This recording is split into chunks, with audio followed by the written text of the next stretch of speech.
अस्सलाम वालेकुम my dear students. आज का हमारा टॉपिक ऑफ डिस्कशन है जी जेनेटिक इंजीनियरिंग। जेनेटिक इंजीनियरिंग आपकी बायोकेमिस्ट्री का सेकंड लास्ट टॉपिक है। इसके बाद हमारे पास एक टॉपिक रह जाता है जिसको हम कहते हैं buffering action of the body. सबसे पहले हम देखेंगे कि लफ्ज़ जेनेटिक इंजीनियरिंग का मतलब क्या होता है। जेनेटिक इंजीनियरिंग दो चीज़ों से मिलकर बना है, जिसमें एक लफ्ज़ आपके पास आता है जीन्स। जीन्स क्या हैं? जीन्स हमारी मौरूसी खसूसियात हैं, हमारा विरासती मादा है जो कि वालिदैन से बच्चों के अंदर ट्रांसफ़र होती हैं। जीन्स या क्रोमोसोम्स, जिनको आप डीएनए या आरएनए भी कहते हैं, ये न्यूक्लियस का पार्ट होते हैं। हमारी बॉडी के अंदर बहुत सारे सेल्स होते हैं और उन सेल्स के अंदर हमारे पास एक सेंट्रल यूनिट होता है जिसको आप न्यूक्लियस कहते हैं।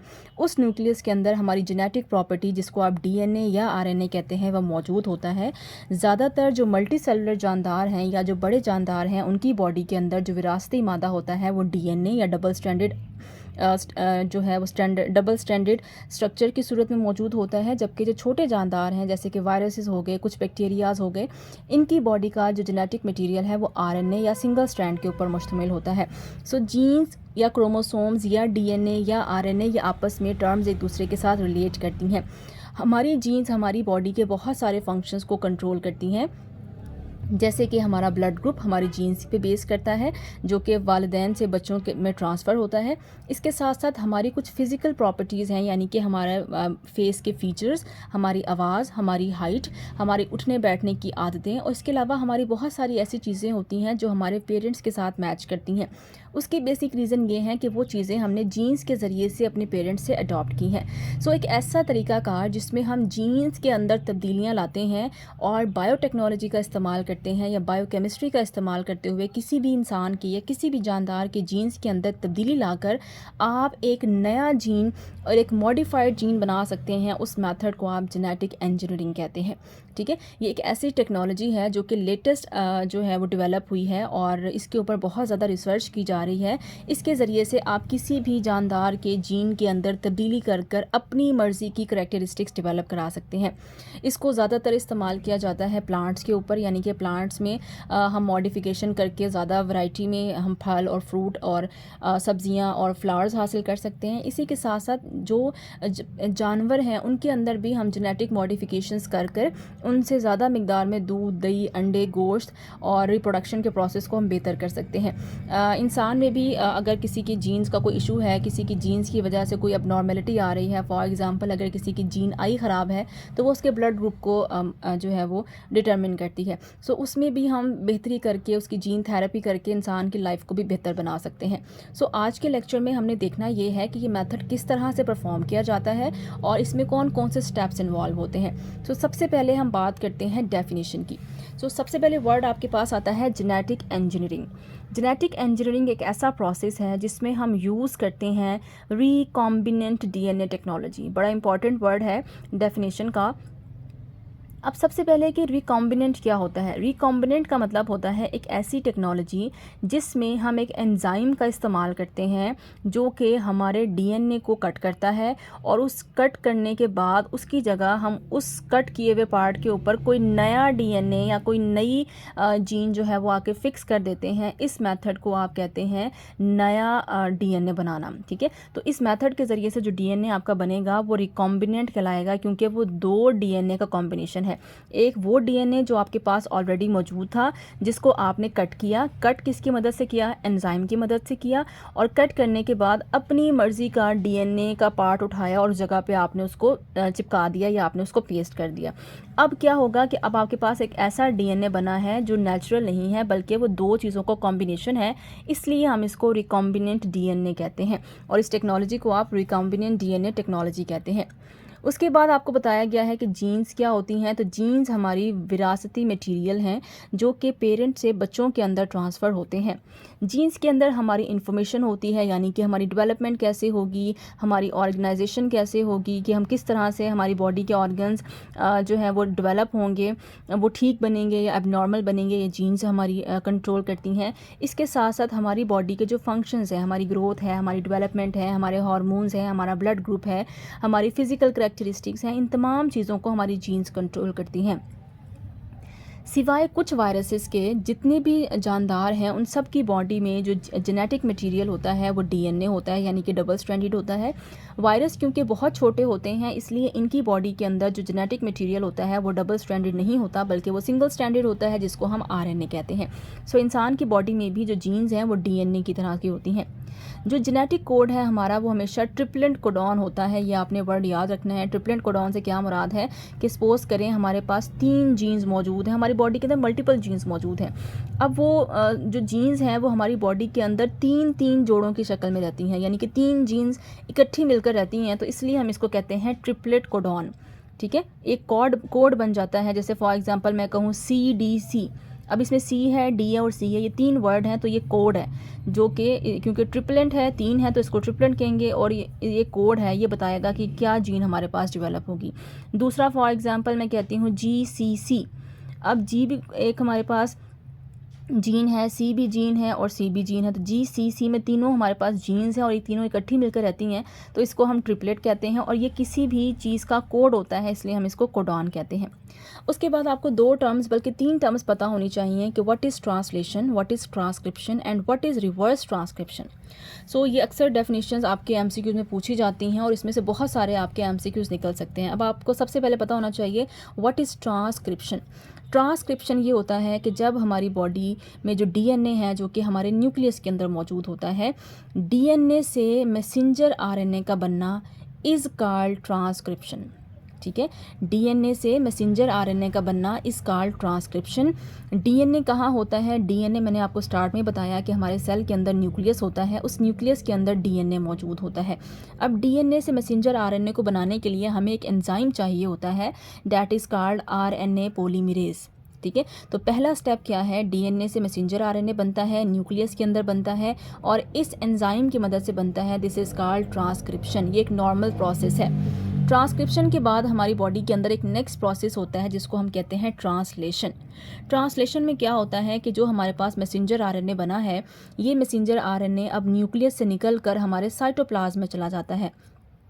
ठीक है, हमारे न्यूक्लियस के अंदर बेसिकली पोर्स होते हैं या सुराख होते हैं। इसको अगर मैं यहाँ पे ऐसे बनाऊँ तो सपोज़ करें ये हमारे पास एक सेल है। ठीक है, सेल के सेंटर में हमारे पास क्या चीज़ मौजूद है? न्यूक्लियस मौजूद है और इस न्यूक्लियस के अंदर हमारे पास डीएनए मौजूद है। इस न्यूक्लियस में सुराख मौजूद होते हैं। जब डीएनए की ट्रांसक्रिप्शन हो जाती है तो डीएनए मैसेंजर आरएनए में कन्वर्ट हो जाता है। मैसेंजर आरएनए में कन्वर्ट होने के बाद ये मैसेंजर आरएनए यहाँ से निकलता है और साइटोप्लाज्म में आ जाता है। ये जो आपको वाइट वाला पोर्शन नज़र आ रहा है ये साइटोप्लाज्म है। सो साइटोप्लाज्म में आपको पता है क्योंकि राइबोसोम्स मौजूद होते हैं जिससे हमारी बॉडी में प्रोटीन्स बनती हैं। सो हमारा मैसेंजर आरएनए जब हमारे साइटोप्लाज्म में आ जाता है तो वो साइटोप्लाज्म में मौजूद राइबोसोम्स के साथ रिएक्शन करता है। इस दौरान एक एंजाइम इन्वॉल्व होता है, that is called peptidyl transferase enzyme, और ये क्या करता है? ये मैसेंजर आरएनए को प्रोटीन के अंदर कन्वर्ट कर देता है। लिहाजा ट्रांसलेशन के अमल में हमारे पास प्रोटीन बनती है। सो हमारी बॉडी में प्रोटीन बहुत ज़्यादा ज़रूरी है। हमारी बॉडी में एंजाइम्स, हार्मोन्स, एंटीबॉडीज़, ये सब चीज़ें प्रोटीन की बनी हुई होती हैं। तो अगर हमारी बॉडी में प्रोटीन प्रॉपर नहीं होगी तो ये सारी चीज़ें ख़राब हो जाएंगी। लिहाजा तमाम जानदारों की बॉडी में प्रोटीन को बनाने के लिए 2 स्टेप्स होते हैं। पहला स्टेप है ट्रांसक्रिप्शन, ये हमेशा आपने नंबर 1 पे लिखना है, जिसमें डीएनए से मैसेंजर आरएनए बनता है। और उसके बाद जो दूसरा स्टेप है दैट इज़ कॉल्ड ट्रांसलेशन, जिसमें मैसेंजर आरएनए से प्रोटीन बनता है। सो वो इसमें से आपसे बहुत से MCQs पूछ सकते हैं। वो आपसे पूछ सकता है कि ट्रांसलेशन का प्रोसेस किस एंजाइम की मदद से होता है, तो आपने एंजाइम का नाम बताना है। वो पूछ सकता है कि ट्रांसलेशन का प्रोसेस न्यूक्लियस में होता है या राइबोसोम्स में होता है या साइटोप्लाज्म में होता है, तो आपने वो बताना है। इस तरह से वो आपसे इसमें से क्वेश्चंस निकाल सकते हैं। तीसरी चीज़, एक और तरीका भी हो सकता है, that is called reverse transcription. Reverse transcription ये है कि अगर डीएनए से मैसेंजर आरएनए बनता है तो मैसेंजर आरएनए से वापस डीएनए भी बन सकता है। अगर ये प्रोसेस यहाँ पे जाने की बजाय रिवर्स हो जाए तो फिर हम इसको कहते हैं रिवर्स ट्रांसक्रिप्शन। तो रिवर्स ट्रांसक्रिप्शन में हमारे पास पहले क्या होगा? मैसेंजर आरएनए, और मैसेंजर आरएनए से क्या बन जाएगा? हमारे पास डीएनए बन जाएगा। अब इस प्रोसेस को रिवर्स करने के लिए हमें जो एंजाइम चाहिए वो डिफरेंट होगा।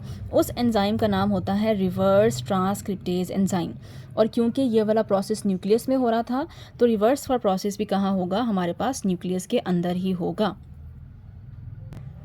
सो इसके बाद हम बात करते हैं कि अगर हमें जेनेटिक इंजीनियरिंग करनी है तो हमें क्या क्या चीज़ें चाहिए। तो बेसिकली जेनेटिक इंजीनियरिंग का जो टॉपिक है वो हमारे पास यहाँ से शुरू होता है। उससे पहले वो सारी मैंने आपको एक्स्ट्रा इन्फॉर्मेशन दी थी कि ये चीज़ें क्या क्या इसमें इन्वॉल्व होती हैं। सो अगर आपने जेनेटिक इंजीनियरिंग करनी है, आपने किसी भी डीएनए में तब्दीली लानी है, फॉर एग्ज़ाम्पल कोई ऐसा डीएनए है जो कि जिसमें कोई बीमारी है या उसके अंदर कोई मसला है, तो हम चाहते हैं कि हम पेशेंट के डीएनए को चेंज करके उसको एक हेल्दी डीएनए में कन्वर्ट करें। तो फिर हमें क्या करना पड़ेगा, हमें जेनेटिक इंजीनियरिंग का इस्तेमाल करना पड़ेगा। जेनेटिक इंजीनियरिंग के प्रोसेस को कैरी करने के लिए हमें कुछ चीज़ें चाहिए होंगी। वो क्या क्या हैं, हमें 4 चीज़ें चाहिए। पहली चीज़, हमें एक एंजाइम चाहिए जिससे हमने डीएनए को कट करना है। दूसरी चीज़, हमें वेक्टर चाहिए जिसके ऊपर हमने नया वेक्टर क्या होता है, वेक्टर बेसिकली एक गाड़ी होती है या व्हीकल होता है जिसके ऊपर हम जो हेल्दी डीएनए है उसको एंटर करेंगे।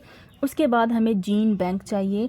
जीन बैंक से मुराद है हमें किसी भी हेल्दी बंदे की जीन्स चाहिए या उसका डीएनए चाहिए। बैंक से मुराद होता है ख़जाना या कलेक्शन, ठीक है। तो हमारे पास एक हेल्दी जीन्स की कलेक्शन होनी चाहिए जिसको हम ट्रांसफ़र करेंगे उस जीन के अंदर या उस डीएनए के अंदर जो ख़राब हो चुका है। और साथ साथ हमें कॉम्प्लीमेंट्री डीएनए चाहिए। कॉम्प्लीमेंट्री डीएनए का मुराद होता है डीएनए की एक कॉपी चाहिए, ठीक है। अब हमें इस दौरान जो है वो कौन कौन से एंजाइम्स हम इस्तेमाल कर सकते हैं, क्योंकि हमने एंजाइम्स का लफ्ज़ पढ़ा है तो एंजाइम्स तो बहुत सारे होते हैं। जेनेटिक इंजीनियरिंग में कुछ एंजाइम्स इस्तेमाल होते हैं, आपके पास ऑप्शंस है, आप इनमें से कोई सा भी इस्तेमाल कर सकते हैं। हम डीएनए लाइगेज भी इस्तेमाल कर सकते हैं, हम डीएनए पॉलीमरेज भी इस्तेमाल कर सकते हैं, रिवर्स ट्रांसक्रिप्टेज भी इस्तेमाल कर सकते हैं, S1 न्यूक्लियेज, रिस्ट्रिक्शन एंडोन्यूक्लियेज और अल्कलाइन फॉस्फेटेज। ये सारे के सारे एंजाइम्स जो हैं वो जेनेटिक इंजीनियरिंग के अंदर इस्तेमाल किए जाते हैं। अब जो मेन चीज़ है वो ये है कि ये जेनेटिक इंजीनियरिंग का प्रोसेस करना कैसे है। सो अगर आपके पास ये लॉन्ग क्वेश्चन आए 5 नंबर का, तो आप सबसे पहले जेनेटिक इंजीनियरिंग को डिफ़ाइन करेंगे। उसके बाद आप उसके टूल्स लिखेंगे, देन आप उसके एंजाइम्स लिखेंगे और उसके बाद आप इस डायग्राम को लाजमी तौर पर ड्रा कर कराएंगे, ठीक हो गया। अब डायग्राम आपको क्या बताती है, डायग्राम आपको ये बताती है कि आपके पास एक डोनर का डीएनए है। सो डोनर वो जानदार होगा जिसका डीएनए आप इस्तेमाल कर रहे हैं किसी भी पेशेंट की बॉडी में मौजूद डीएनए को चेंज करने के लिए। आपका कोई पेशेंट है, उसका डीएनए ख़राब है, आपने उसका डीएनए जो है वो निकाल दिया है, अब हमने उसके अंदर हेल्दी डीएनए डालना है। तो हेल्दी डीएनए डालने के लिए हमारे पास कोई डोनर होना चाहिए जो अपना डीएनए हमें डोनेट करे। तो उस डोनर का पहले आप डीएनए लेंगे और उस डीएनए को इन में से किसी भी एंजाइम की मौजूदगी में आप इस तरह से कट कर लेंगे, ठीक है। तो एक बड़ा डीएनए था, हमने उसके क्या कर लिए, पीसेस बना लिए। अब इन पीसीस को हम डायरेक्ट जो है वो इंसान की बॉडी के अंदर नहीं इंजेक्ट कर सकते। हमें इसको इन पीसीस को किसी भी पेशेंट की बॉडी में इंजेक्ट करने के लिए कोई वेक्टर चाहिए होता है। वेक्टर का से मुराद होती है कोई व्हीकल चाहिए, कोई गाड़ी चाहिए, कोई ऐसा आला चाहिए जिसके ऊपर हम इस डीएनए को या इस जो डीएनए के फ्रेगमेंट्स हैं उसको लोड करें और वो गाड़ी आसानी से या वो वेक्टर आसानी से हमारी बॉडी के अंदर पहुंच सके। तो फिर हमें क्या चाहिए होता है, हमें एक वेक्टर डीएनए चाहिए होता है। वेक्टर डीएनए को भी हम क्या करते हैं, क्योंकि बड़ा डीएनए होता है, इसको हम क्या करते हैं, किसी एंजाइम से कट कर लेते हैं, लिहाजा इसके भी पीसेस बन जाते हैं। फिर हम क्या करते हैं, इस हेल्दी डीएनए को इस वेक्टर डीएनए के साथ मिक्स करते हैं। जब आप मिक्स करते हैं तो आप देखिएगा कि वेक्टर डीएनए को मैंने ग्रीन कलर से रिप्रेजेंट किया है और जो डोनर ने हमें डीएनए दिया है उसको मैंने रिप्रेजेंट किया है इस ब्लू कलर से। तो अब क्या किया है, हमने अपनी वेक्टर के ऊपर या अपने व्हीकल के ऊपर या अपने ट्रांसपोर्टिंग एजेंट के ऊपर हेल्दी डीएनए जो है वो शिफ्ट कर दिया है। यहाँ मैंने आपको 3 बना के दिखाए हैं, आप 2 भी बना सकते हैं, 4 भी बना सकते हैं, वो आपकी मर्ज़ी है। तो हमने अब इसको शिफ्ट कर दिया। अब क्योंकि ये 2 डीएनए का मिक्सचर बना है, लिहाजा हम इसको क्या कहते हैं, इसको हम कहते हैं रिकॉम्बिनेंट डीएनए। एक ऐसा डीएनए जिसको हमने इस तरह से बनाया है कि हमने एक डोनर का डीएनए को कट करके एक वेक्टर के डीएनए के साथ मिक्स किया है। अब ये एक हेल्दी डीएनए बन चुका है। अब इस हेल्दी डीएनए को हम क्या करेंगे, होस्ट के डीएनए में इंट्रोड्यूस करा देंगे। जब हम इसको होस्ट की बॉडी के अंदर या डीएनए के अंदर इंट्रोड्यूस करा देंगे तो ये होस्ट की बॉडी का जो ख़राब डीएनए था उसकी जगह पे जाके काम करेगा और इंसान की बॉडी में उस डीएनए की मदद से या उस जीन की मदद से जो जो एक्टिविटीज़ हो रही थी वो पहले अब नॉर्मल थी, अब वो सारी की सारी एक्टिविटीज़ जो है वो नॉर्मल होना शुरू हो जाएंगी और इंसान जो है वो एक हेल्दी लाइफ जो है वो गुजार सकता है। सो ये था जी आज का topic about genetic engineering. I hope मैं आपको ये लेक्चर आसान करने में जो है वो कामयाब रही होंगी। इससे रिलेटेड अगर आपका कोई भी क्वेश्चन है, कोई चीज़ आपको समझ नहीं आई, तो आप कमेंट्स में जाके पूछ सकते हैं। वीडियो पसंद आती है तो प्लीज़ वीडियो को लाइक किया करें, चैनल को सब्सक्राइब किया करें, अपने फ्रेंड्स के साथ इसको ज़रूर शेयर किया करें। मिलते हैं नेक्स्ट लेक्चर के साथ। Thank you so much. अल्लाह हाफ़िज़।